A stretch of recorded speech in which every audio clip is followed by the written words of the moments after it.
हमारे गणेश जी से ठाकुर जी के बड़े प्रिय संबंध हैं।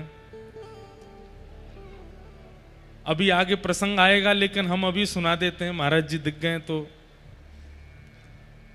लाला की जब चोरी बढ़ गई तो यशोदा मैया एक दिन मन में विचार करन लगी, मेरो लाला अबई ते इतनो छोटो सो चोरी करन लगो।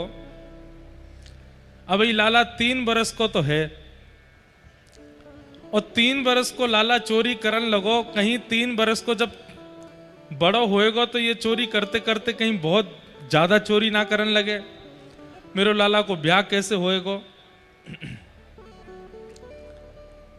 तो मैया ने कही कि मैं गणेश जी को 1.25 मन लड्डू के भोग लगाऊंगी अगर मेरो लाला चोरी छोड़ दे तो।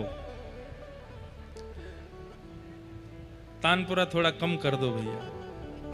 मेरो लाला अगर चोरी छोड़ दे तो मैं गणेश जी को 1.25 मन लड्डू को भोग लगाऊंगी, यशोदा मैया ने कही। तो ठाकुर जी को जब ये बात पता चली तो ठाकुर जी मन में बोले, अब तो मैं बिल्कुल नहीं छोड़ूंगा। क्यों? 1.25 मन लड्डू रखे जाएंगे, गणेश जी के आएंगे, खामेंगे तो हम मोए और मेरे सब सखान ने खावे को मिलेगा। 1.25 मन लड्डू लगाए गणेश जी के आगे। यशोदा मैया लाला को लेकर के गई और गणेश जी महाराज से प्रार्थना कर रही। हाँ, आंख बंद करके हाथ जोड़ के मैया कह रही है, हे गणपति बाबा मेरे लाला पे कृपा करो, जे चोरी करनो बंद कर दे, जे सुधर जाए, बहुत उपद्रवी है गयो, बहुत उद्यमी है गयो, आप यहाँ पे कृपा करो। अब मैया तो आंख बंद करके प्रार्थना कर रही है, ठाकुर जी ने अपने सबरे सखा बुला लिए। अब एक लड्डू मधुमंगल ले गयो, दूसरो श्रीदामा ले गयो, तीसरो तन सुखा, मन सुखा, धन सुखा। सबरे ठाकुर जी के सखा आए और जितने लड्डू भरे सब इनको ले गए।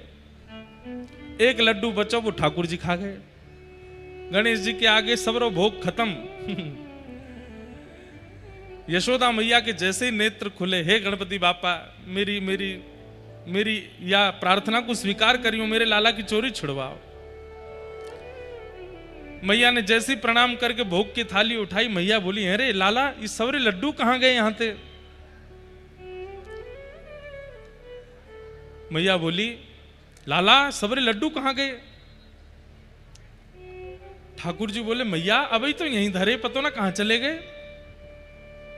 अरे इतनी जल्दी कौन चोरी करके ले गए यहां थे, कहां गए सवरे लड्डू? सोई ठाकुर जी गए और गणेश जी के पेट पे हाथ धर के बोले, मैया जहां धरे हैं सबरे लड्डू, जे इतनो निकरो भयो है ना, यही के भीतर हैं। गणेश जी भी मंद मंद मुस्का रहे हैं। मैया बोली, मैंने तो इतनी बार भोग लगायो, कभी पायो नहीं, आज कैसे पाए लियो?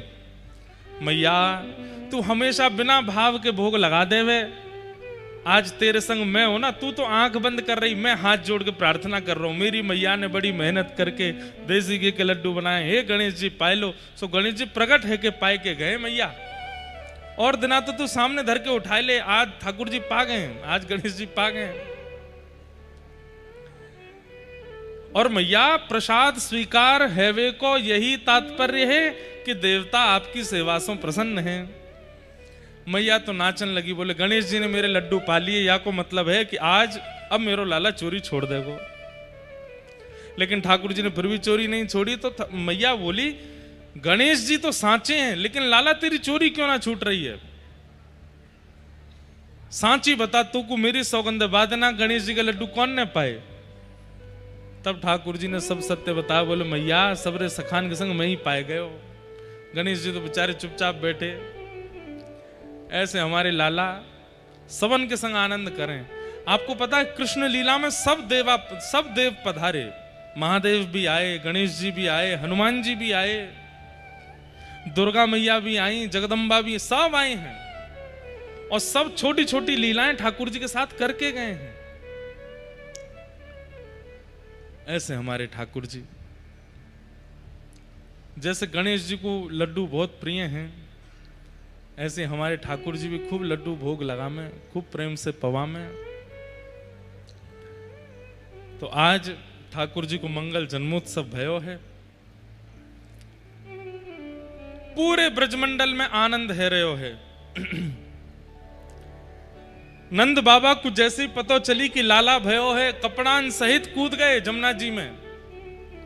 स्नान करके नए कपड़ा पहने, सुंदर तिलक चंदन लगायो, पीली पाग पहनी। जा जाके कान में खबर पहुंचे कि नंदरानी के लाला भयो वही नाच नाच करके उत्सव मना रहे हो। बंधुओं, ठाकुर जी के प्राकट्य की सबसे बड़ी भावना यह है कि कोई को भी यूं नहीं लग रही है कि केवल नंद बाबा के लाला भयो है, सबको लग रही है हमारे घर लाला भयो है। जन्माष्टमी को पर्व होवे भी ऐसा ही है। आज भी पूरे भारतवर्ष में 5000 कितने वर्षों से ठाकुर जी की जन्माष्टमी मनती आ रही है, लेकिन आज भी उसी उत्साह से मनाते हैं लोग। हम कभी कभी मन में विचार करते हैं कि हम जन्माष्टमी जितने आनंद से मनाते हैं उसमें हमको इतना सुख मिल जाता है, तो जब वास्तव में ठाकुर जी की जन्माष्टमी मनी होगी तब कितना सुख भयो होगा। सब ब्रजवासी नाच रहे हैं, गा रहे हैं, आनंद कर रहे हैं, दही की कीच उड़ा रहे हैं। ऐसी दही की कीच भई महाराज की एक तरफ तो यमुना जी बह रही हैं और दूसरी तरफ तट पे दही बह रही है। इतनो दूध, घी, दही आदि पंचामृत बहाय हो गए। बंधुओं, आप लोगों के मन में एक बात आ सके कि इतनो दूध, घी, दही बर्बाद कर दियो? अरे नहीं। तो बोले जिस प्रकार हम शालिग्राम भगवान को पंचामृत अभिषेक करें, ठाकुर जी को पंचामृत अभिषेक करें, ठाकुर जी के प्रकट हैवे पर मानो व्रजमंडल की समस्त गैयान ने व्रज को अभिषेक कियो है, पंचामृत से पूरे व्रज को पवित्र कियो है। पंचामृत अभिषेक पूरे व्रज को भयो है। सब आनंद कर रहे हैं। नंद रानी यशोदा नीलमणि लाला को लेकर के सब जगह डोलें, सब आनंदित हूं मैं देख करके। ब्रजवासी जन अपने अपने घरन पे नए नए उत्सव मना रहे हैं। तभी एक 80 साल की मैया वाने जैसी सुनी नंद बाबा के लाला भयो है, अपने विवाह के समय की पोशाक पहन करके बढ़िया तैयार है करके आई। वयोवृद्ध मैया नंद भवन के समीप जाए करके बोलने लगी, अरे भैया जी कहा भयो है? ब्रजवासी माखन के गोला बना बना करके एक दूसरे पर टक टक के मार रहे हैं। मैया ने जैसे कि कहा भयो है, सोई माखन को गोला मुंह में है कि सटाकते पेट में चलोगो। मैया ने जीवते अपने होठ साफ कियो, बोले अरे भैया अब तो बताओ कहा भयो? ब्रजवासी बोले मैया तेरो मुंह चीकनो हैगो तो ना पतो चली कहा भयो? अरे नंद जी के लाला भयो है। अरे अरे विधाता, ऐसे लाला तो रोज ही होयो करें, हमारे नंद बाबा के तो रोज ही लाला होयो करें, ऐसो ही आनंद मने, ऐसो ही सुख मने। सब ब्रजवासी सुख में समा नहीं रहे हैं, ऐसा सुख मन रहा है। और बंधुओं, सुख नहीं कहेंगे, आनंद कहेंगे। क्यों? क्योंकि सुख की तो एक अवधि है, वहां से ऊपर सुख दुख जैसो प्रतीत होने लगे। लेकिन आनंद, आनंद तो अपनी सीमा पार कर जाता है, उसके बाद भी अतिशयोक्ति नहीं लगता। संसार के बहु व्यंजन, उनकी एक सीमितता है, उनकी एक मर्यादा है, वो उतना ही प्रिय लग सकते हैं। लेकिन भगवत संबंधी वस्तु का तो जितना सेवन किया जाए वो उतना सुख प्रदान करते हैं। ब्रजवासी आज सब बड़े आनंद में हैं, सब नाच रहे हैं, गा रहे हैं, उत्सव मना रहे हैं। अवाद्यंत विचित्राणि वादत्राणि महोत्सवे। शुकाचार्य जी वर्णन करते हैं कि ब्रजवासी जन विचित्र विचित्र वाद्य बजा रहे हैं। जैसे बहाने ढूंढते हैं ठाकुर जी के जन्मोत्सव मनाने के।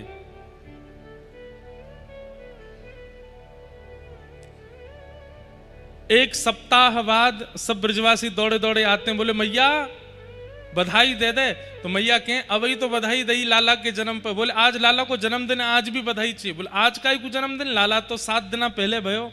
बोले मैया आज 7वां दिन है ना, वही दिन दोबारा लौट के आयो, हमारे आज भी जन्मदिन है। तो हर सप्ताह ठाकुर जी का जन्मोत्सव मनता है। और फिर जब हर महीने की अष्टमी तिथि आती है तब अष्टमी तिथि पे फिर नाचते हैं ब्रजवासी। बोले क्यों? बोले आज लाला 1 महीना को हैगो, आज लाला 2 महीना के हैगो, मैया बधाई दे आज लाला 1 महीना को हैगो। कुछ दिन बाद रोहिणी नक्षत्र आ जाता है, फिर ब्रजवासी सब नाचते हैं, बोले आज लाला मैया रोहिणी नक्षत्र आयो, आज फिर बधाई दे। बहाने ढूंढ ढूंढ करके सब ठाकुर जी का उत्सव मना रहे हैं। किसी आनंद को मनाते मनाते मन में यह आ जाए कि बस अब बहुत हो गया, विश्राम करते हैं, तो समझना उसमें संसारी कोई भावना थी।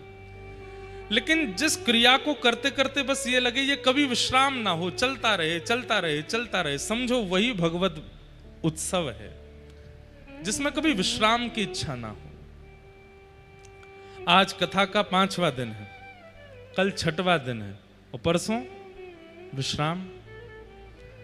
परसों जब विश्राम होगी तो कितनों के, किसी का भी मन नहीं होगा कि विश्राम हो, सबके मन होंगे कि और है जाए महाराज जी, और है जाए। कई जगह तो कथा होती हैं, एक जगह हमारी कथा हुई, वहां जो यजमान थे बोले महाराज जी अगली कथा में 4 दिन हैं, अभी बीच में 2 दिन और कथा बढ़ा दो। मैंने फिर 9 दिन की कथा करी तो उसके अगले साल की भी दे दो, 5 साल की तो डेट लिखवा ली। बोले ये कहीं नहीं जाएंगी, ये मेरी हैं, आपको आना है, कथा सुनानी है। कहने का अभिप्राय, विवाह उत्सव भी जब पूर्ण होता है ना तो घर के लोगों को थोड़ा सुख मिलता है कि चलो अब थोड़ा आराम करेंगे भाई, 6 महीना ते हमारी कमर टूट गई। लेकिन विवाह जितनी ही हालत कथा कराने वालों की भी होती है, ऐसी कमर टेढ़ी हो जाती है महाराज 6 महीना से लगे हैं ये, लेकिन कथा के बाद किसी का मन नहीं होता कि विश्राम हो जाए, सबका लगे चलती रहे, बस होता रहे, ये क्रम बना रहे। इसीलिए इसको आनंद कहते हैं। विवाह का क्रम सुख हो सकता है पर भगवत संबंधी क्रम तो आनंद होते हैं, और आनंद उससे मन कभी भरता नहीं। ब्रजवासी सब उत्सव मना रहे हैं और उत्सव मना मना करके गा रहे हैं, धन्य घड़ी जब होए यशोदा मैया कह के बोले, धन्य घड़ी जब होए यशोदा मैया कह के बोले, नूपुर बांध दो चरणन में घुटमन डोले, नूपुर बांध दो चरणन में घुटमन डोले, पकड़े बाबा की उंगरिया तेरो ललना, पकड़े बाबा की उंगरिया तेरो ललना, जुग जुग जीवेरी यशोदा मैया तेरो ललना, जुग जुग जीवेरी यशोदा मैया तेरो ललना। सब ब्रजवासी नाच रहे हैं, गा रहे हैं। 6 दिना भय तभी पूतना राक्षसी आ गई, रूप बदल करके आई है, अत्यंत सुंदरी बनकर के आई है पूतना। मैं श्रोताओं को समझाया करता हूं कि जब आप भक्ति के पथ पर चलने लगते हैं तो सबसे पहली बाधा पूतना के रूप में आती है। कैसे? भक्ति मार्ग में जब आप चलने लगते हैं तो उस समय सबसे पहली बाधा पूतना कैसे आती है कि कुछ समय तो आपका मन भजन में बहुत लगता है। जब नए नए भजनानंदी बनते हैं तो कुछ समय तो मन बहुत लगता है, पर कुछ समय बाद मन विचलित होने लगता है, ध्यान भटकने लगता है। ठाकुर जी की सेवा में ऐसे भावना आने लगती है कि अब कर तो ली, बहुत करी, अब थोड़ी देर हल्की कर लें। तो जब नए नए ठाकुर जी घर पे आते हैं तो दिन में भोग लगाओ, दोपहर में प्रसादी बढ़िया प्रेम से पवाओ, रात्रि का शयन अच्छे से कराओ, ये वाला इत्र लगाओ, ये वाला श्रृंगार करो, ये वाली पोशाक पहनाओ। लेकिन जैसे ही 1-2 साल निकल जाते हैं तो फिर सेवा में भी कटौती होने लगती है। अब ठीक है पुरानी पोशाक ही पहना दो ठाकुर जी को, पिछली साल जन्माष्टमी वाली ही पहना दो, अब बहुत हो गए, अब बार बार थोड़ी खरीद के लाएंगे। ये मन में जो आपके रूखापन आ जाता है सेवा के प्रति, नाम के प्रति, भजन के प्रति, भक्ति के प्रति, यही पूतना है। अरे सेवा तो वो माने कि हर दिन मन में भाव आए कि नहीं, कल से भी सुंदर हो, आज की जो सेवा है कल इससे भी सुंदर हो, कल की जो सेवा परसों उससे भी सुंदर हो। हर दिन ये सेवा बनी रहे तो समझो कि आप पूतना से बचे हुए हैं। और अगर कहीं सेवा में ये भावना आ जाए कि नहीं बस बहुत है, अब ऐसे ही कर लेते हैं, तो समझो कि पूतना आई है।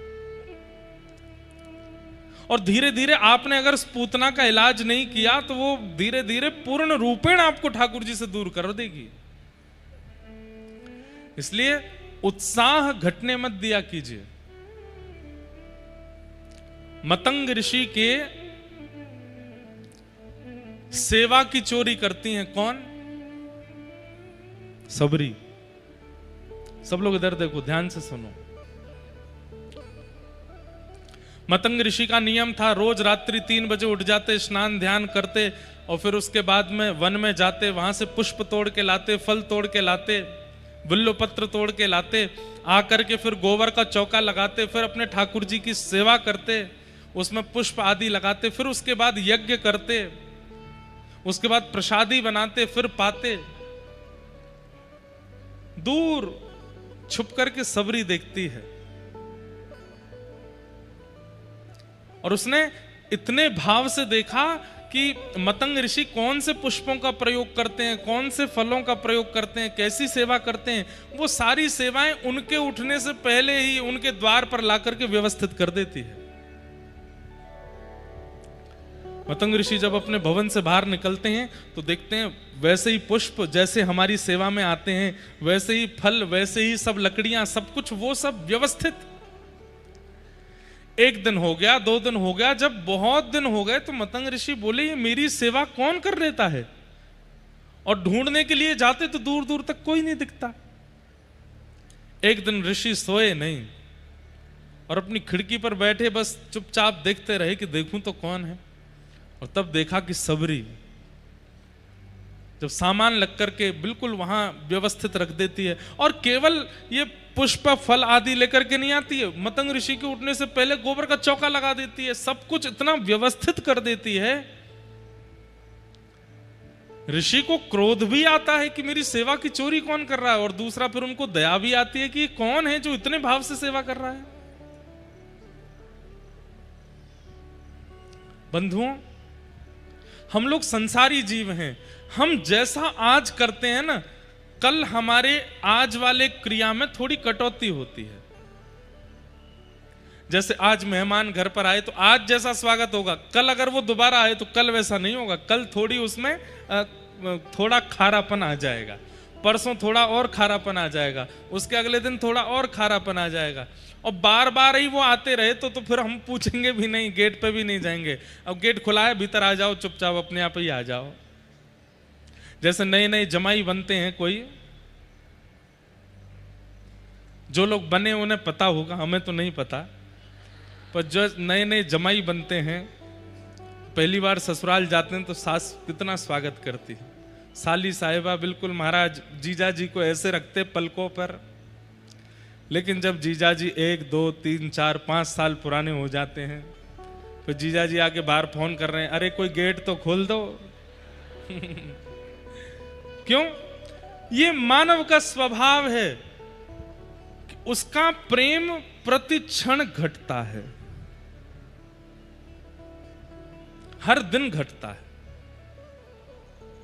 और कहीं ना कहीं हमारी यही व्यवस्था, यही अवस्था ठाकुर जी की सेवा में भी होती है।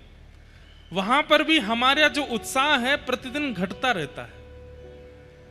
लेकिन अगर यहां बैठा कोई व्यक्ति ऐसा है जिसकी सेवा भी नहीं घट रही है, जिसका उत्साह भी नहीं घट रहा है, ठाकुर जी के प्रति प्रेम भी नहीं घट रहा है, प्रतिदिन ऐसा लगता है कि नहीं आज और बढ़िया, और तो वो बस इस भाव को छुपा के रखे, नजर ना लगे आपको, क्योंकि ये भाव सबके चित्त में नहीं होते। नित्य नूतन, नित्य विशेष सेवा का भाव सबके चित्त में नहीं होता। मतंग ऋषि कहते हैं मेरी रोज सेवा कर जाती है और पहले दिन से और ज्यादा अधिक अच्छी करती है, ये अधिकारिणी है। और सबरी को एक दिन उन्होंने पकड़ लिया और पकड़ के बोले कि अच्छा तुम हमसे बिना पूछे सेवा करती हो। बहुत रोई, बोले कि मुझे क्षमा कर दें, अगर मैं आपके सन्मुख आ जाती तो मेरे कुल खानदान के बारे में जानकर के आप मुझे स्वीकार नहीं करते, इसलिए मैं छुप कर के सेवा कर रही हूं, मैं आपको गुरु मानती हूं। मतंग ऋषि ने कहा नहीं, हम तुमको स्वीकार करते हैं। इसके कारण ऋषि को बहुत बड़े बड़े ऋषियों ने गलत भी माना, गलत भी कहा, लेकिन उन्होंने कहा कि भाई तुम केवल ये देख रहे हो कि स्त्री यहां आती है, पर मैं तो उसके भीतर एक भक्ति का प्रज्वलित दीप देखता हूं जो एक दिन ठाकुर जी को प्राप्त करेगा। और एक दिन ऋषि बोले कि अब मेरा जाने का समय आया है देवी, अब मैं तुम्हें कृपा करके आज्ञा देके जा रहा हूं, तुम्हारी सेवा से मैं प्रसन्न हुआ हूं, अब मेरे भाव से ठाकुर जी को प्रसन्न होना पड़ेगा और तुम्हें दर्शन देने पड़ेंगे। तुम बस चिंता मत करना, एक दिन राघव जी आएंगे। गुरुदेव आप चले जाएंगे, मुझे कोई एक सूत्र बता दीजिए जिस सूत्र के सहारे मैं हर दिन आपका स्मरण करके रह सकूं। मतंग ऋषि कहते हैं एक ही सूत्र है। बोले क्या? प्रतीक्षा। तुम्हारा भजन ही प्रतीक्षा है, जितना प्रतीक्षा करोगी उतना तुम्हारा भजन है। जैसे आप कहते हैं कितनी माला करनी, 8 माला, 108 माला, 200 माला, 250 माला, 2 लाख माला। मतंग ऋषि सबरी को कह के गए तुम्हारी माला, तुम्हारा जप, तुम्हारा नियम, तुम्हारा सब कुछ एक ही है। बोले क्या? प्रतीक्षा। प्रतीक्षा करो। जितना सुनने में आसान लग रहा है उतना करने में कठिन है। प्रतीक्षा सबसे होती नहीं। कितनी प्रतीक्षा की, वर्षों बीत गए, लेकिन हर दिन उस मार्ग को बुहारती हैं, उस मार्ग को सजाती हैं। रोज पकवान बनाती हैं सबरी अपने घर कि आज राम जी आएंगे। और जब शाम तक ठाकुर जी नहीं आते तो सारे पकवान और सब बांट आती हैं। सब लोग कहते हैं अरे सबरी तो रोज बनाती है, रोज इतना खर्चा करती है, रोज लोगों से मांग मांग करके लाती है और फिर बनाती है, राम जी नहीं आएंगे तेरे पास अभी? बोले नहीं, मेरे गुरुदेव कह के गए हैं। और देखो कितनी बड़ी बात, व्यक्ति प्रतीक्षा के बाद फल ना मिलने पर निराश होता है, लेकिन सबरी नाचती थी। क्यों? जब शाम को राम जी नहीं आते थे तो नाचती थी। क्यों? बोले मेरे गुरुदेव कह के गए जितनी प्रतीक्षा करोगे उतना भजन बढ़ेगा। मतलब मेरी आज की माला पूरी हुई, मेरी आज की माला पूर्ण हो गई, आज भी नहीं आए, रोती नहीं। वर्षों बाद जब राघव जी दंडक वन में पधारे, जितने ऋषि महात्मा रहते थे सबने अपने आश्रमों को सजाया और सब सबरी को व्यंग कसते थे कि तेरे यहां राम जी नहीं आएंगे, तूने एक ऋषि का आश्रम बर्बाद कर दिया, तूने ऐसा कर दिया, तूने ऐसा कर दिया, तू तो ऐसे कुल खानदान की है, तेरे यहां नहीं आएंगे। और एक घटना और हुई थी, जिस सरोवर से सबरी जी जल भर के लाती थी, कुछ दिन बाद उस सरोवर में कीड़े पड़ गए थे, तो वो सरोवर किसी को नहाने पीने योग्य भी नहीं बचा। उस पर भी सब लोगों ने सबरी जी पर ही लांछन लगाया, तुम्हारे स्पर्श के कारण ऐसा हुआ है। लेकिन सबरी जी को केवल एक ही आशा थी कि मेरे गुरुदेव कह के गए कि राम जी आएंगे। जैसे ही राम जी ने दंडक वन में प्रवेश किया, सारे आश्रम सजने लगे, वेद ध्वनि निकलने लगी, ऋषि अपने अपने आसनों पर बैठ गए। बोले राम जी तो हमारे यहाँ आएंगे, इनकी तपस्या 1000 वर्ष की है, इनकी तपस्या 2000 वर्ष की है, इनकी तपस्या इतने वर्षों की है। लेकिन राम जी जाते हैं और हर आश्रम के द्वार पर जाते हैं। ऋषि कहते हैं आहा आपका कल्याण हो, जय हो राघवेंद्र सरकार, आपका मंगलमय हो। सब ऋषि आशीर्वाद देते थे। राम जी प्रणाम करके कहते थे, बोले मैं आपसे एक पता जानना चाहता हूं। बोले क्या? वो सबरी जी की कुटिया कहाँ है? जो ऋषि मना करते थे कि सबरी तेरे यहाँ राम जी नहीं आएंगे, उनके यहां जाकर के राम जी पूछते थे सबरी की कुटिया कहाँ है। और जब सबरी के यहां गए, सब अपने आश्रमों में खड़े खड़े देख रहे थे, झूठे बेर खा रहे हैं ठाकुर जी सबरी के। किस भाव का फल मिला है सबरी को? हर दिन प्रेम न घटने का। हमारा प्रेम घटता है, हमारा उत्साह घटता है, हमारी सेवा घटती है, हमारी लगन घटती है, पर सबरी की वो लगन, उत्साह, प्रेम घटा नहीं है, हर दिन बढ़ा है। और आज ऐसा फल दिया ठाकुर जी ने। सबरी के यहाँ गए तो सबरी कहती है कि कहीं खट्टे बेर ना हो तो स्वयं चख करके खिलाती है कि मीठे हों। राम जी पाते हैं। हमारा प्रेम ऐसा नहीं है।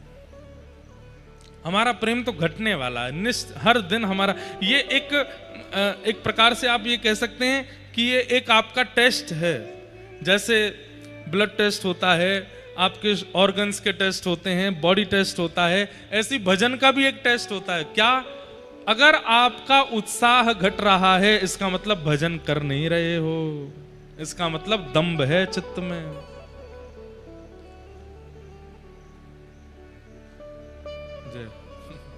दिख नहीं रहे हैं।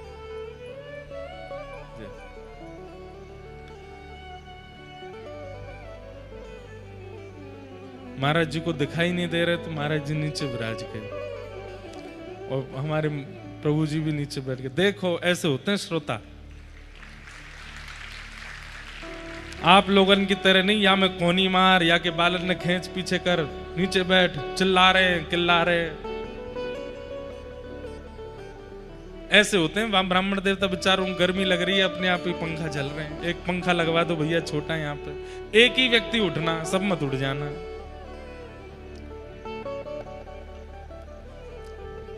सह रहे हैं बेचारे, इनको मिलेंगे ठाकुर जी अवश्य। तो मैं क्या कह रहा था, हमारा प्रेम, हमारा उत्साह घटता है।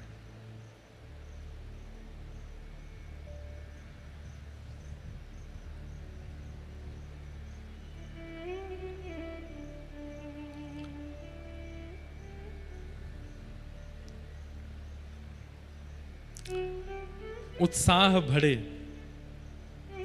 तो समझो कि भजन बन रहा है और भजन के साथ साथ चित्त के विकार नष्ट हो रहे हैं। अगर वो विकार अभी भी चित्त में हैं तो उत्साह घटेगा, बढ़ेगा नहीं। ब्रजवासियों की यही स्थिति हुई है। जब से लाला को जन्म भयो है उत्साह बढ़ रहे हो है सबन को।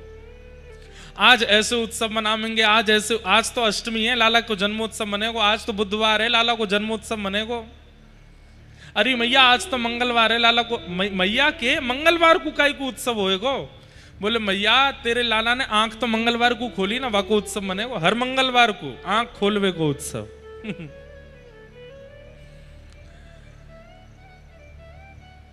पूतना आई, और पूतना किस रूप में आती है हमारे भजन में? हमारे भजन में विघ्न रूप में आती है कि हमारा उत्साह घटने लग जाता है। अच्छा एक बात, पूतना का आगमन होता क्यों है? हमारे भजन में कटौती होती क्यों है? ऐसा कौन सा अपराध हमने किया है जिसके कारण भजन में, सेवा में, कथा में हमारा उत्साह घटता है? वैष्णव अपराध, भक्त अपराध, वैष्णव अपराध। मान लीजिए कोई संत आपको मिले खरगोन में, और उन संत से जब आप मिले तब तो बहुत प्रेम से मिले, लेकिन 2-4 दिन बाद आपके मन में आया कि यार वो संत महात्मा हमको मिले थे, हमें लगता है वो इतने अच्छे हैं नहीं जितने अच्छे दिखा रहे थे। हो गया वैष्णव अपराध। हम ओमकारेश्वर गए थे, महादेव की पूजा कराने वाले पंडित जी, हमें लगता नहीं है वो ज्यादा ज्ञानी थे। हो गया वैष्णव अपराध। हम वृंदावन गए थे, बिहारी जी का दर्शन करके हमको लगा ये बिहारी जी तो ऐसे ही सब जगह इतनी ख्याति हो गई, बिहारी जी में इतना विशेष कुछ है नहीं। हो गया अपराध। व्रजवासियों के प्रति, संतों के प्रति, ब्राह्मणों के प्रति, विप्रों के प्रति, भगवत भक्तों के प्रति सूक्ष्म से सूक्ष्म भी भावना आपके मन में आती है कि ये श्रेष्ठ नहीं है, वही अपराध है। और उसी के कारण भजन घटता है, पूतना आती है। इसलिए हमारी प्रार्थना, कोई यदि आडंबर भी कर रहा है ना तो भी आप उसको प्रणाम ही करो। आप अपने मन में उसके प्रति दुर्भाव मत लेकर के आओ। ठाकुर जी देख लेंगे अगर कोई आडंबर कर रहा होगा, नाटक कर रहा होगा। आपके पास अधिकार नहीं है उसकी स्थिति को आकलन करने का। आज सुबह प्रेस वार्ता हुई, उसमें हमसे बार बार यही पूछा जा रहा, संत ऐसे क्यों करते हैं, वक्तागणों के कथाओं में ऐसा क्यों होता है, ऐसा क्यों। देखिए, आप उनको वैष्णव ही मानो, आप उनको वक्ता ही मानो, आप उनको संत ही मानो, आप उनमें यदि दुर्भाव और दोष देखने लग जाओगे तो आपसे अपराध बनेगा। आप कहेंगे महाराज जी ऐसे तो फिर किसी का विरोध ही नहीं होगा, सब गलत से गलत करते जाएंगे। देखो हमारी एक बात, कोई व्यक्ति गलत करता है और कोई व्यक्ति आडंबर पाखंड करता है, लेकिन आप फिर भी उसके प्रति श्रद्धा रखते हो, उसके प्रति आस्था रखते हो, जानते हुए भी आस्था रखते हो, तो आपकी आस्था उस व्यक्ति को सुधार देगी, आपकी आस्था उस व्यक्ति के चित्त से आडंबर को नष्ट कर देगी। यह बात आपको माननी पड़ेगी। इसलिए वैष्णवों के प्रति अपराध मत करो। पूतना आई, इतनी सुंदर बनकर के आई कि सब पूतना को देखते रह गए। नंद घरानंद भयो जय कन्हैया लाल की, सब नाच रहे हैं, गा रहे हैं, उत्सव मना रहे हैं, लेकिन पूतना के आते सब उसको देखने लगे। इसकी चाल देखो, इसकी ढाल देखो, कितनी सुंदर है। और यही तो पूतना करती है, भजन में विघ्न, उत्सव में विघ्न, कथा में विघ्न, नाम जप में विघ्न, ये जो भी विघ्न आते हैं भगवत सेवा में, वही पूतना है। सब ब्रजवासियों को अपनी ओर मोहित करती हुई जैसी पूतना नंद भवन में गई, यशोदा मैया ने पूतना की ओर देखा। यशोदा मैया के चित्त में आया, इतनी सुंदरी आई है, अरे विधाता तेने कछु दिना पहले मेरो लाला भेज दिया होता तो यही ते ब्याह कर देती अपने लाला को, इतनी सुंदर। और पूतना से वार्ता करते हुए फिर मैया ने लाला को पूतना की गोद में दिया। अब यहां पे एक प्रश्न आता है, बहुत ध्यान से सुनिएगा।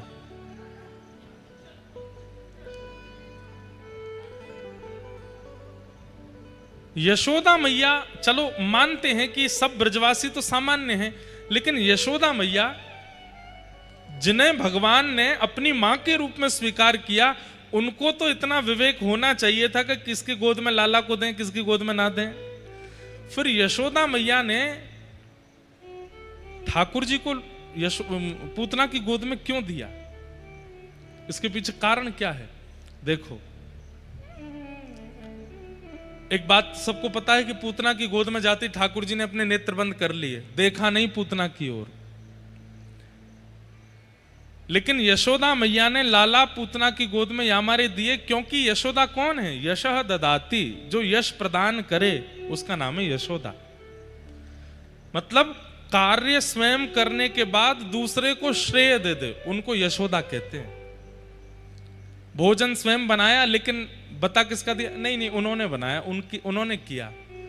सजावट खुद की, लेकिन पूरा श्रेय किसको? नहीं, उन्होंने करवाया, हमको तो आता ही नहीं, उन्होंने करवाया। इस प्रकार की भावना जिन लोगों की होती है उनको क्या कहते हैं? यशोदा, जो दूसरों को यश देते। यशोदा मैया आचार्या हैं। उन्होंने मन में विचार किया कि पूतना राक्षसी है, रूप बदल करके आई है, ठाकुर जी के दर्शन की अधिकारिणी नहीं है, ठाकुर जी के स्वीकार की अधिकारिणी नहीं है। लेकिन जब इतने समीप आ गई है तो इसके दोषों का चिंतन करके मैं भगवान को इससे दूर क्यों रखूं? भले ही ये दोषी है, लेकिन समीप आई है तो ठाकुर जी को इसकी गोद में देना चाहिए, आचार्य भाव से। यशोदा कौन है? आचार्य। आचार्य की सन्निधि में जब जीवात्मा जाता है तो जीवात्मा दोष युक्त ही होता है, पर आचार्य कृपा करते हैं, भले ही इसमें दोष हैं, हे ठाकुर जी भले ही ये दोष युक्त है, पर आप फिर भी इसके पास जाके इस पर अनुग्रह करो। इसलिए यशोदा मैया ने ठाकुर जी दिए। भले ही पूतना अधिकारिणी नहीं है, लेकिन इतने समीप आ तो गई है, और इतने समीप आकर के भी ठाकुर जी नहीं गए, तो ये कैसी भक्तवत्सलता, कैसी कृपा। इसलिए ठाकुर जी दिए, पूतना की गोद में ठाकुर जी दे दिए।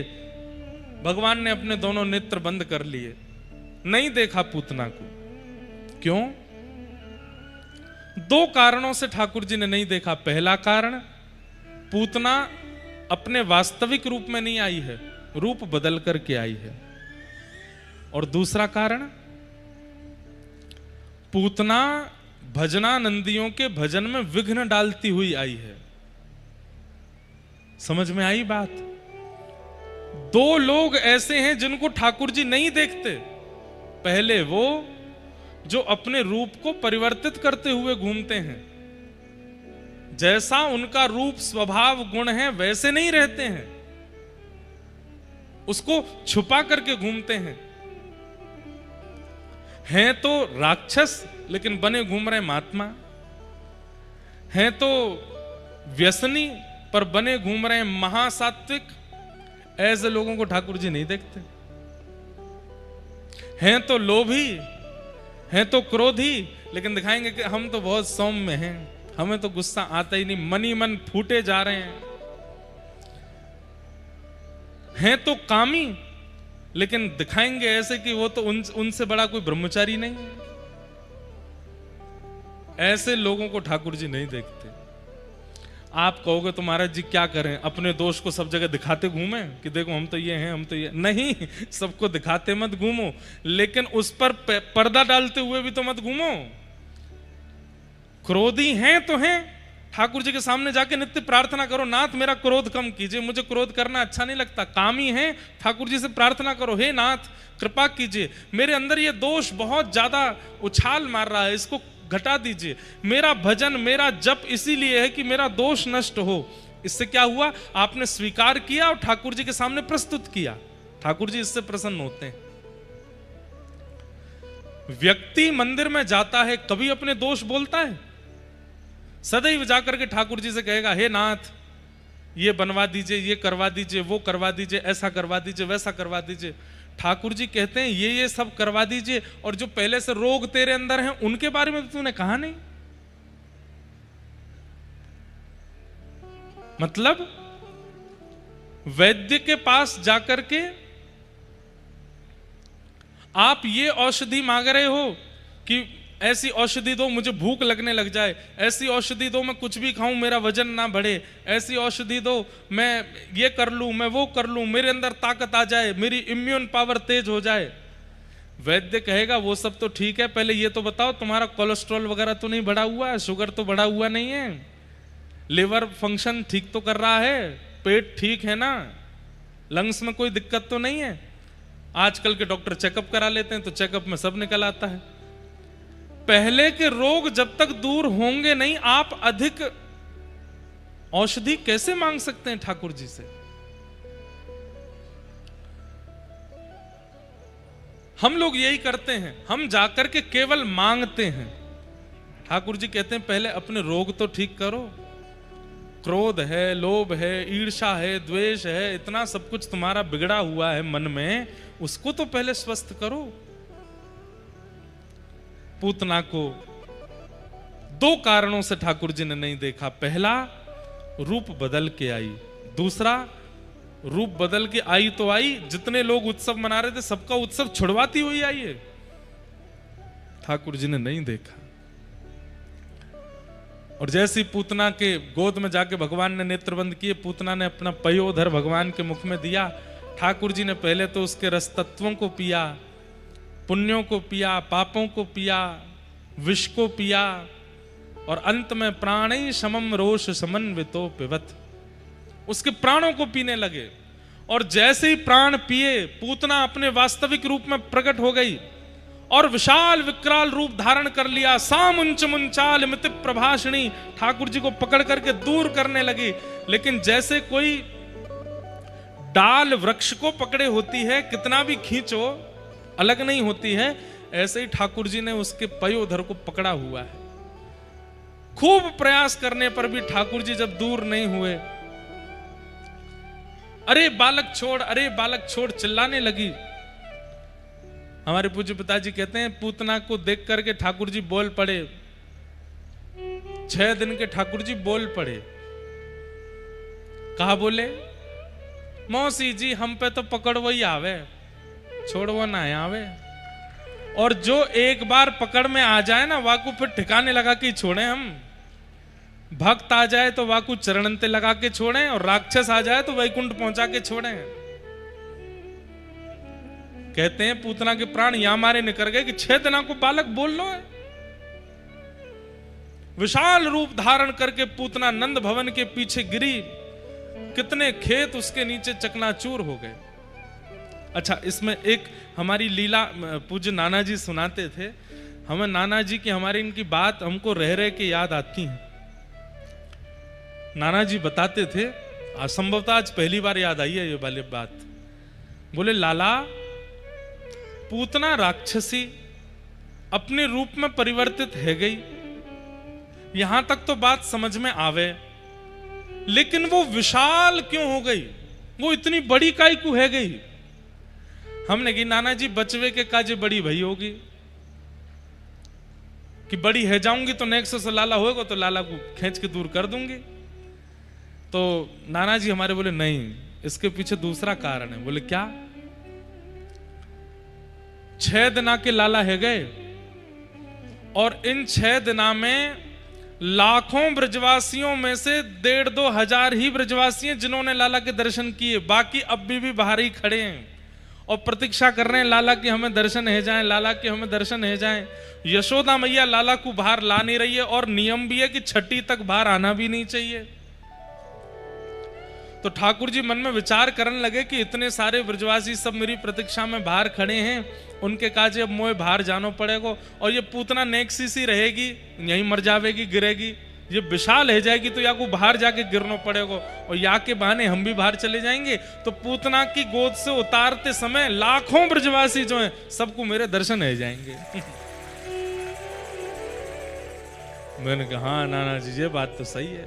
बोले वही भयो, जैसे ही पूतना के पयो धरते लाला को उठायो नंद बाबा ने, विशाल पूतना, पंडाल के बराबर तो होगी, जितना बड़ा पंडाल है इतनी बड़ी पूतना, और जैसी गिरी याते वो बड़ी हमारे 3 योजन है,